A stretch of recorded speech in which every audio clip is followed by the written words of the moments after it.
Hola, muy buenos días con todos ustedes que están participando en este curso virtual de esta formación a través de la filosofía y la teología desde la antropología. Pasamos ya a ver este cuarto tema, como ven aquí en su diapositiva también, titulado Estado original del hombre, pecado y salvación. Si recuerdan un poco, en el tema anterior ya habíamos visto la visión del hombre desde la revelación, es decir, quién es el hombre desde la Sagrada Escritura, la tradición de la Iglesia y cuál es la enseñanza del magisterio sobre el hombre. El día de hoy vamos a ver ya, porque habíamos quedado en la sesión anterior respecto a quién era el hombre.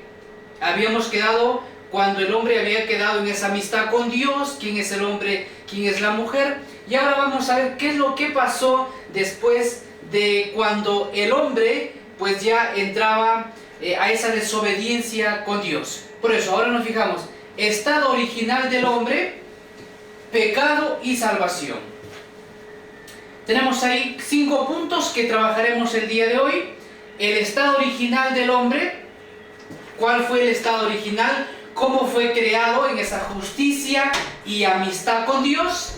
En un segundo punto tenemos el pecado original entre la revelación y la razón, es decir, el pecado original visto desde la revelación y desde la razón. Un tercer punto, la esencia y la transmisión del pecado original, es decir, ¿qué es el pecado original y cómo se transmite? En un cuarto punto veremos los efectos del pecado original. Quinto punto, a lo mejor como concluir este apartado, aunque esto ya lo haremos en la siguiente sesión, sobre el tema de la redención desde la gracia en Cristo. Vemos aquí el primer punto, el estado original del hombre. Vamos a darnos cuenta que en la situación del hombre, esta situación original del hombre está escrita en los capítulos 2 y 3 del libro del Génesis e indica una especial armonía con Dios y con el resto de las criaturas. Es decir, en estos primeros capítulos del libro del Génesis se deja claro cómo hay una relación de amistad, de armonía del hombre con Dios, y eso lo vemos cuando vemos que Dios se complace en el hombre, y el hombre también está feliz en la naturaleza. Por lo tanto, esa situación original de armonía de Dios con el hombre, vamos a verlo aquí en los capítulos 2 y 3 del libro del Génesis. Ahora, esta situación va a cambiar radicalmente tras el pecado y la desobediencia de Adán y Eva. El magisterio de la Iglesia, cuando hablamos de magisterio de la Iglesia, estamos hablando de la enseñanza oficial de la Iglesia. Este magisterio consideró esa situación original como algo real y sobrenatural, es decir, esa situación de amistad fue algo real que tenía el hombre y al mismo tiempo es algo sobrenatural. Continuamos viendo que lo más importante de aquel estado era la amistad con Dios. Esto es lo más importante. Lo más importante en esta situación es esa amistad que se ve descrita en el hombre con Dios. Esta amistad por la gracia santificante. Es decir, en ese estado original del hombre va a tener la gracia santificante, que la va a perder por el pecado, pero que la vamos a recuperar por el sacramento del bautismo. Unido a una integridad, es decir, había una integridad en el hombre. En su persona no había dicotomía, no había división, estaba integrado, que permitía el sometimiento perfecto de la parte corporal a la parte espiritual, es decir, la parte corporal como que estaba en esa manera orientada y dirigida por lo espiritual. Y ahora vamos a ver que después del pecado, más bien la parte espiritual va a estar sometida a la parte material. Porque aunque a lo mejor, como dice San Pablo, veo el bien que debo hacer, pero hago, pues el mal que no debo, es decir, nos dejamos llevar. Estos dos últimos elementos, aquí vemos también la ayuda divina para no morir, estos dos últimos elementos, así como otras perfecciones, se denominan dones preternaturales. Esos dones preternaturales, es decir, la integridad, esa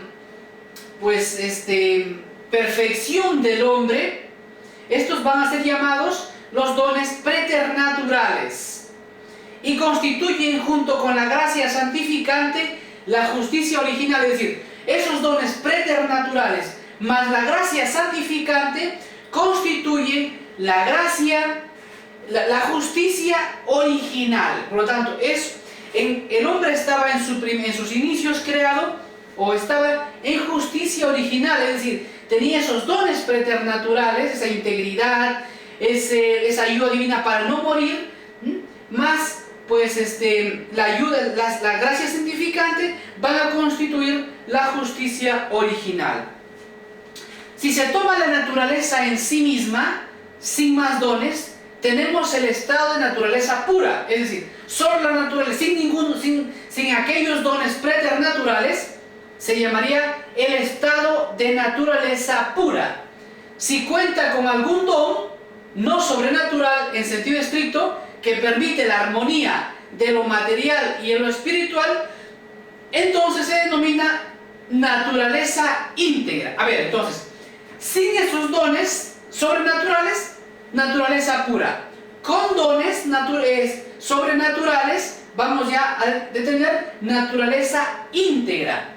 Estos dos estados no se han dado realmente, pero se podrían haberse dado. Es decir, si hubo un estado de naturaleza pura o un estado de naturaleza íntegra.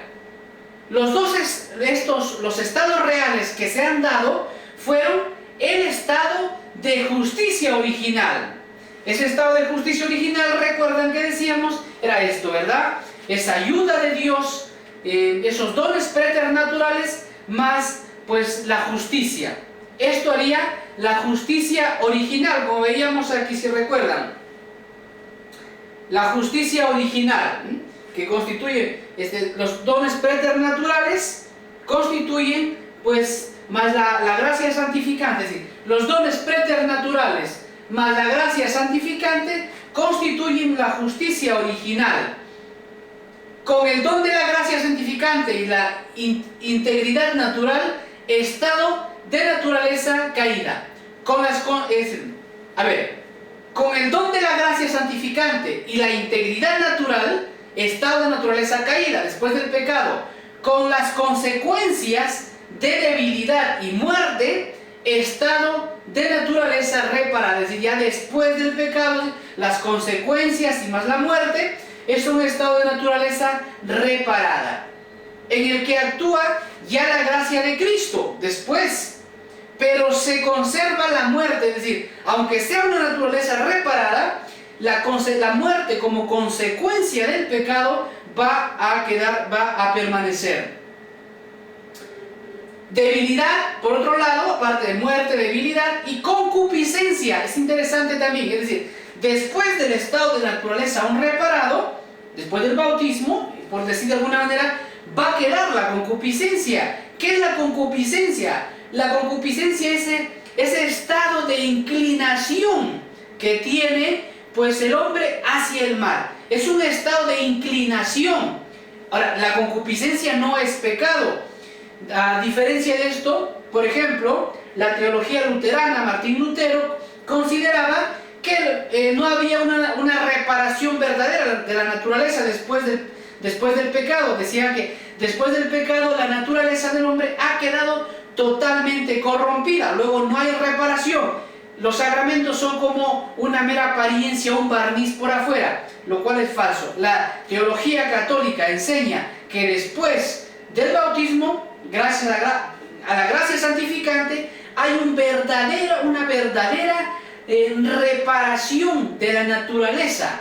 Ahora, aún permanece la concupiscencia, pero la concupiscencia no es pecado, es inclinación del pecado. Es decir, la concupiscencia es fruto del pecado, me lleva al pecado, pero no es pecado, es una inclinación. Queda también la debilidad y la resurrección y glorificación, la debilidad y la concupiscencia antes de que llegue la resurrección y glorificación de los cuerpos, claro, porque después de que haya la resurrección ya no habrá ni debilidad, ya no habrá ni la muerte, ¿no? Porque de hecho esto, ¿no?, será con la glorificación de los cuerpos. La resurrección es esto, la resurrección, ahora mismo no hay nadie que haya resucitado, solo ha resucitado Jesucristo, no hay ninguna otra persona que haya resucitado. Han vuelto a la vida, sí, personas que estaban muertas de pronto han vuelto a la vida. Por ejemplo, tenemos a Lázaro, volvió a la vida, el hijo de la viuda de Naín, y más personas han vuelto a la vida, pero no es resucitar. Propiamente resucitar es el estado en el que el cuerpo es glorificado.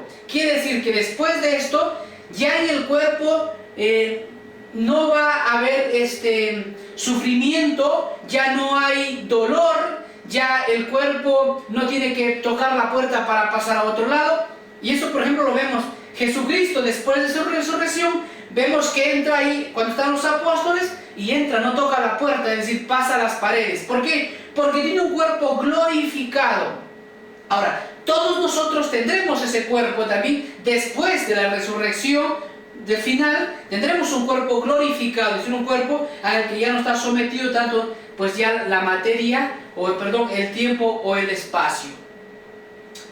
Bien, por lo tanto, esto en cuanto al estado original del hombre. Recordamos, el estado original del hombre, descrito en estos dos capítulos del Génesis.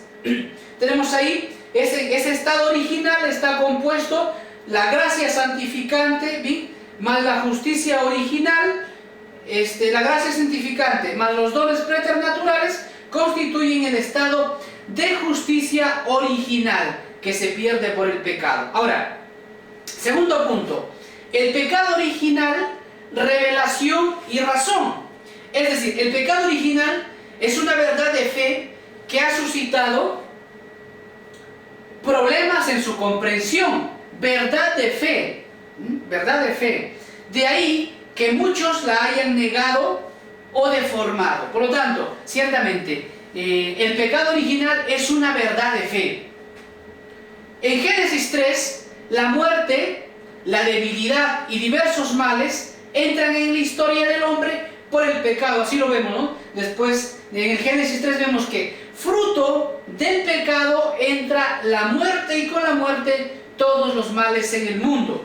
Mientras que en 1 Corintios 15, Romanos 5, Cristo aparece contrapuesto a Adán. Cristo va a ser el nuevo Adán, por cuyo pecado constituye a la humanidad pecadora.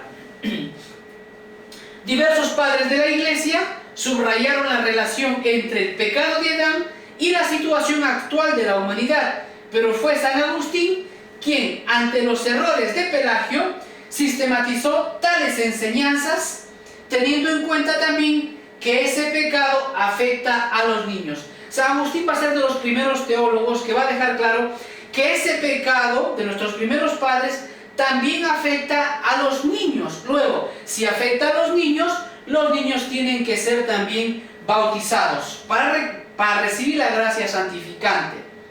Sínodos de Cartago y de Orange II, Trento, el pecado, dicen estos, el pecado cometido por Adán se ha transmitido a toda la naturaleza humana por generación, no por propagación, sino por generación. Segundo, tal pecado es pecado en sentido análogo, pues se trata de un estado de naturaleza privada de la justicia original. O sea, es un pecado, o sea, todos nacemos con el pecado original. Ahora, es un pecado en sentido análogo, porque claro, no lo hemos cometido nosotros. El pecado original es una privación de esa gracia y justicia en la que fue constituido el hombre. Pero por eso es un pecado análogo, no en sentido propio que lo hayamos cometido. Privado de la justicia original. Eso es el pecado original. Lo que el pecado original es que somos privados de la justicia original en la que fue constituido nuestros primeros padres.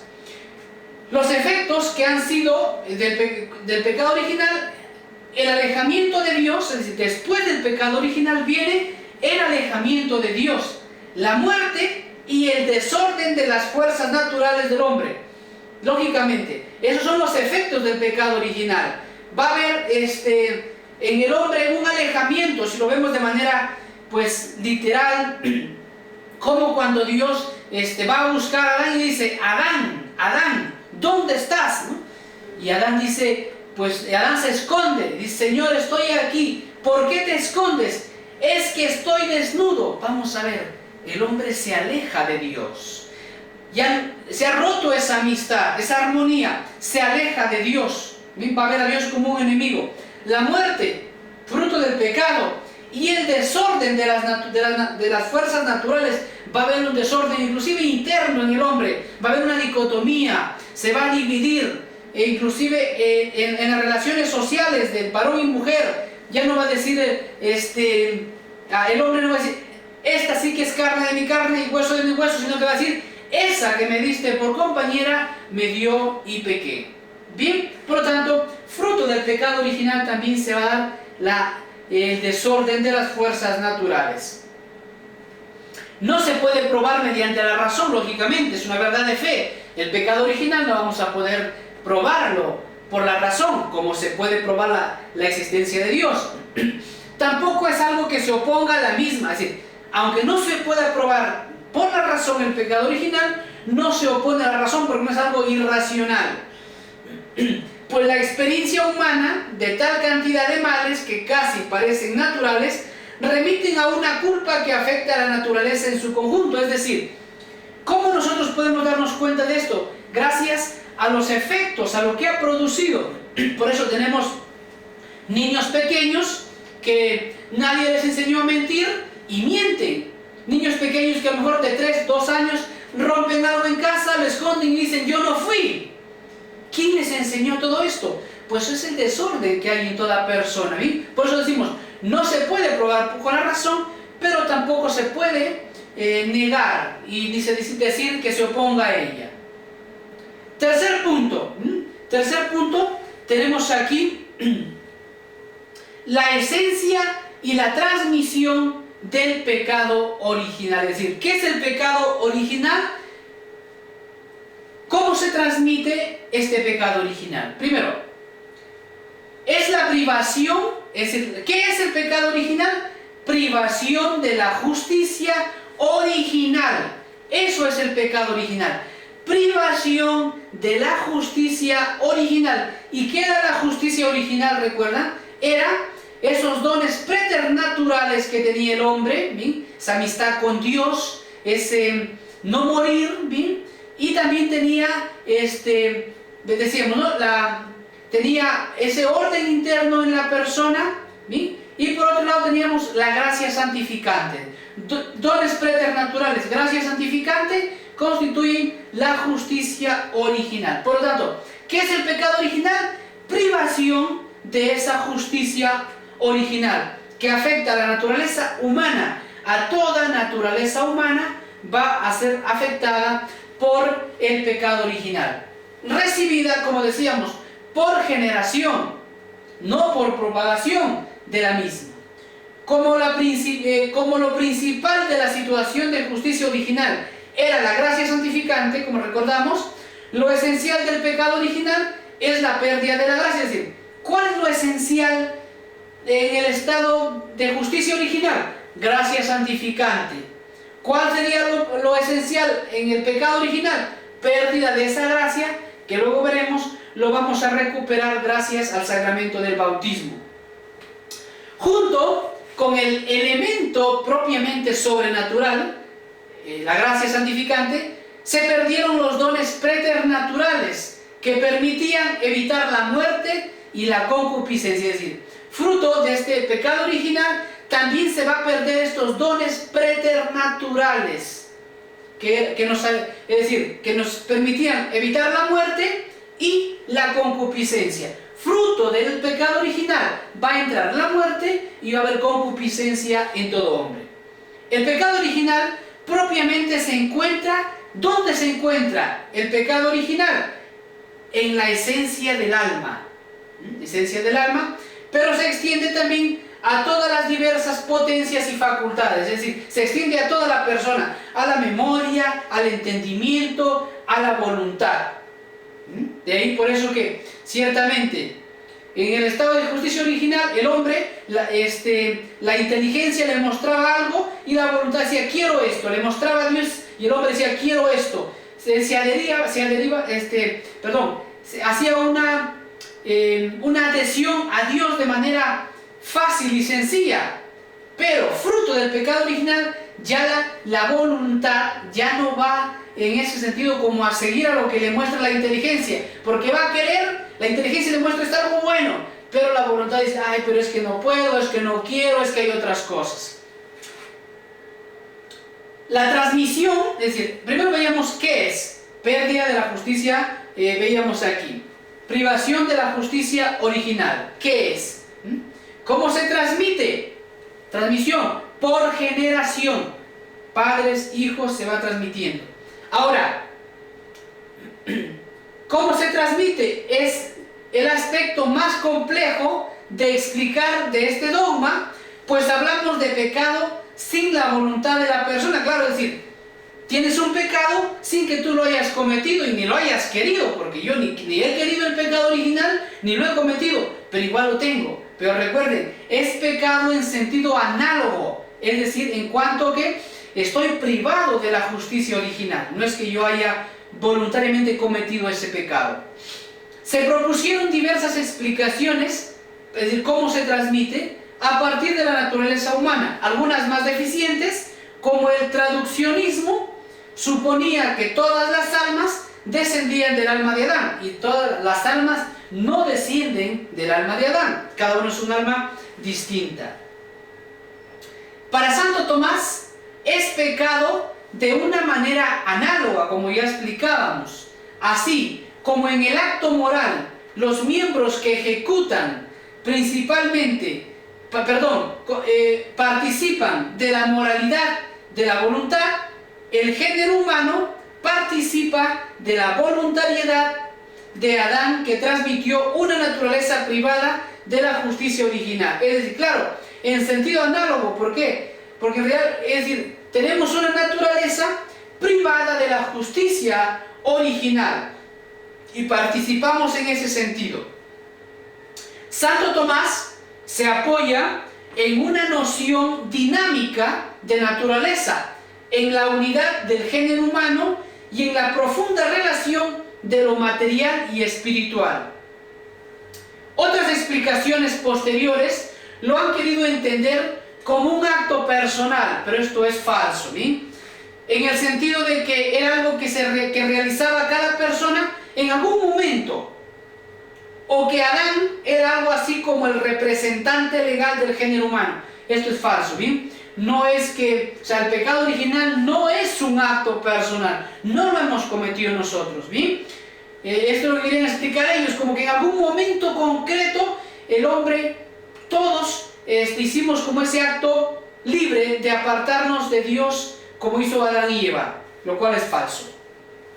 En la teología contemporánea, al perderse la noción de naturaleza y al no admitirse el estado de justicia original, se habla de existenciales prepersonales, de pecado del mundo, o incluso se culpa a Dios de los males. De hecho, lógicamente, en nuestra sociedad actual, ¿a quién se le echa culpa? De los males a Dios. Dice, ha fallecido. A veces decimos, y esto a veces nosotros lo hacemos, decimos, ¿por qué Dios permitió? Muere un joven, dice, no entiendo, Dios mío, ¿por qué lo llevas? No, no es eso. O a veces decimos, es que me ha dado el cáncer, tengo cáncer, ¿y por qué Dios es culpable? No, nosotros somos los culpables, a lo mejor por consumir alimentos cancerígenos, por no cuidarnos, por no tratar bien nuestro cuerpo. Ahora, nuestro cuerpo, pues,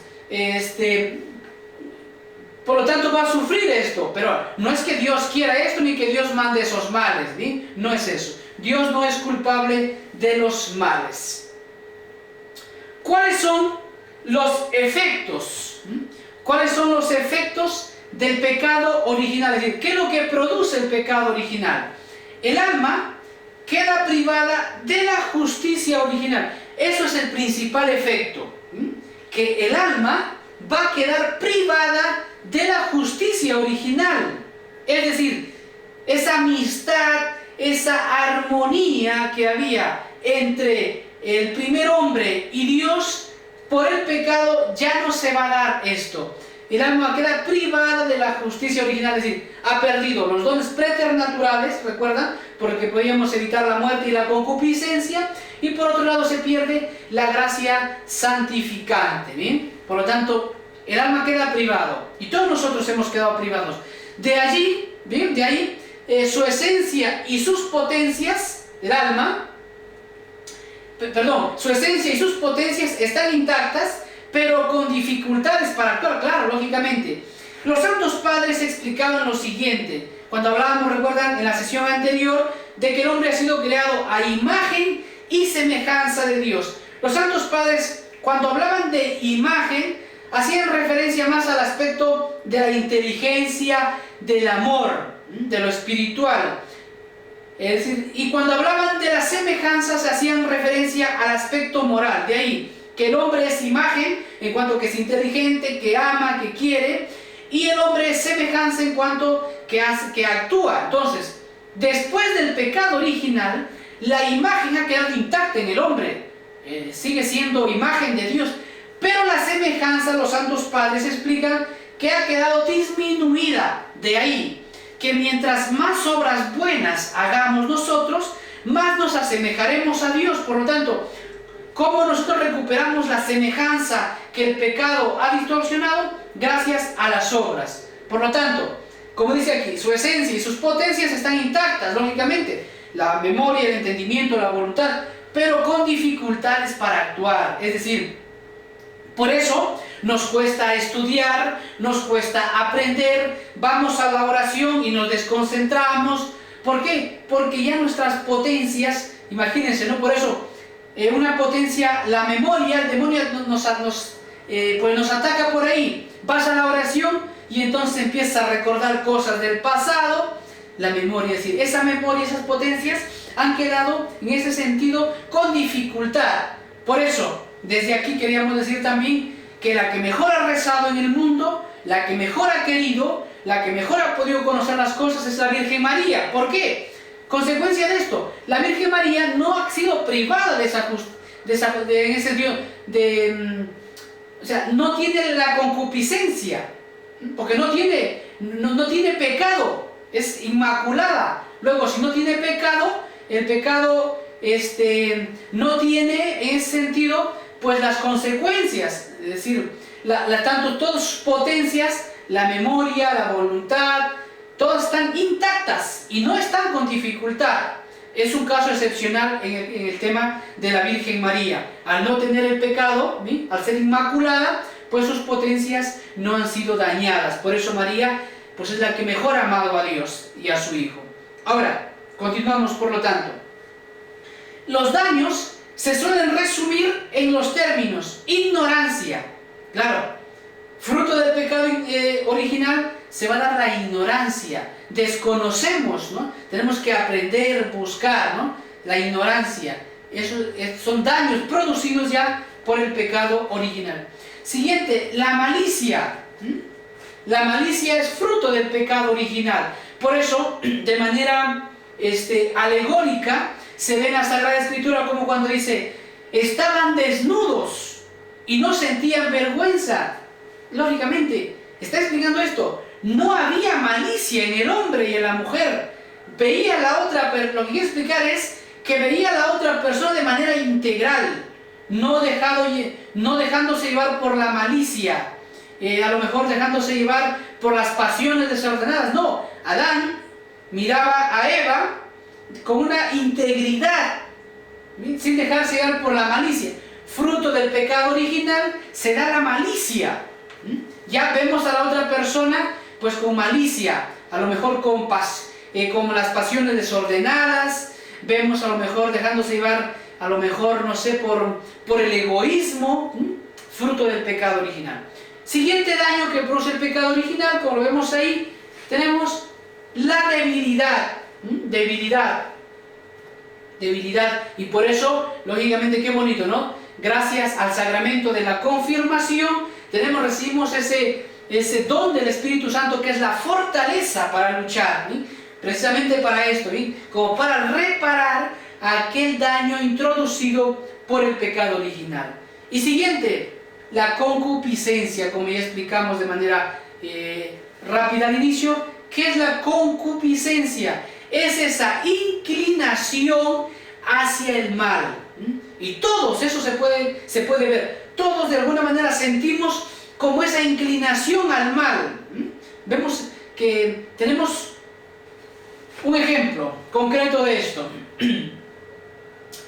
A lo mejor estamos con unos amigos, ¿sí? Con unos amigos, de pronto vemos a alguien por ahí que no me cae bien, y entonces de pronto siento como humillarlo, hacerlo quedar mal. Si lo siento, quizá quiero hacerlo, ¿sí? Hay algo que me lleva a eso. O de pronto estoy caminando y veo a lo mejor a una persona, si es un varón, veo a una chica a lo mejor mal vestida con poca ropa, y entonces me lleva como a tener pensamientos a lo mejor impuros, pensamientos indecorosos, esa tendencia. Ahora, el que tú sientas eso no es pecado. Si tú consientes ya es pecado, pero si solamente es una inclinación, una tendencia, no es pecado.